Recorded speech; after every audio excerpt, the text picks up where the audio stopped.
So today we talk about perfectionism, the wound which is undeniably a sign of childhood trauma.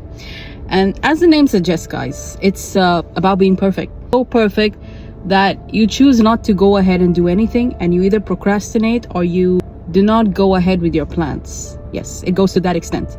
So perfectionism happens again in families where there was a lot of strict upbringing, and the inner child of the adult, they were not able to just be who they want to be.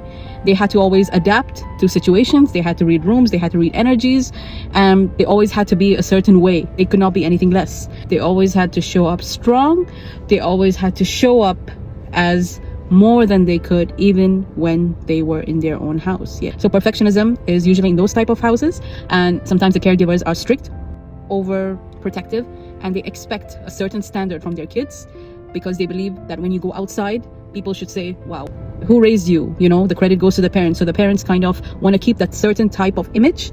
And although you might turn out to be a very good kid outside and have very good manners, but at the end of the day, internally, you are actually feeling oppressed, and you will feel signs of depression, and you would never know why, because you have become now a perfectionist and you want to be perfect in everything, and you do not accept anything from others less than perfect. And if you cannot reach up to a certain standard and not perfect, then you're not going to go ahead and do it, or just not show up in the end, for the reason that you can't do something perfect. Beings were not meant to be perfect. We entered this world in all shapes and sizes, and God knows the human being is not meant to be perfect.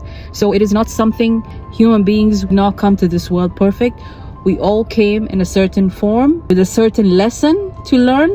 We're going to talk about that in our next video, which is the repeated things that keep happening to us that actually show what is your purpose on this earth.